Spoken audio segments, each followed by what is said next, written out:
எல்லாருக்கும் வணக்கம். என்னடா இவ வணக்கம் மட்டும் சொல்கிறாளே, குட் மார்னிங் குட் ஆஃப்டர்நூன் எதுவுமே சொல்லலையேன்னு பார்க்குறீங்களா? ஆமாம், இந்த ஸ்நாக்ஸு நேற்று ஈவினிங் பண்ணது, இந்த எடிட் பண்ணது இன்றைக்கி மதியம். ஸோ எதுவுமே சொல்லாமல் டேரெக்டாக வீடியோக்குள்ளே ஓடிட்டேன். சக்கரவள்ளி கிழங்கு வச்சா எங்கள் வீட்டில் யாருக்கும் பிடிக்காது. இது எதையாவது பண்ணலாம். ஓகே, பீஸானா எங்கள் வீட்டில் உள்ளது எல்லாமே சாப்பிடும், பெருசுலேருந்து சிறுசு வரைக்கும். இதில் ஒரு மினி பீஸா போட்டுடலாமா? இந்த ட்ராமா ட்ராமா இல்லாமல் எங்கள் வீட்டு கிச்சன் இல்லை.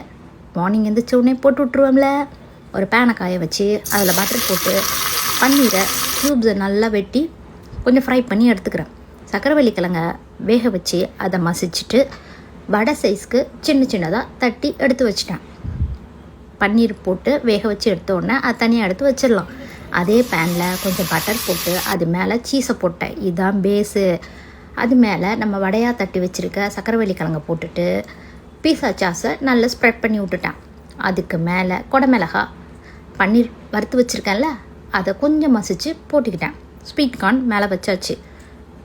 துருவி வச்சுருக்க பன்னீரை நிறையா போட்டேன். இது எங்கள் வீட்டு குட்டீஸ்க்கு மட்டும்தான். எங்கள் வீட்டு பெரிய தலைக்கட்டைக்கு இவ்வளோலாம் போடக்கூடாது, ஏன்னா கொலஸ்ட்ரால். கொஞ்சோட தான் போட்டு கொடுத்தேன். இது வேக வச்சு ஒரு 5 நிமிஷம் நல்லா முருகி வந்த பிறகு எடுத்து வச்சு கொடுத்தா பீஸா ரெடி. ஹெல்த்தியாகவும் இருக்கும், சூப்பராகவும் இருக்கும். எங்கள் வீட்டு குட்டீஸ் சாப்பிட்டுச்சுங்க.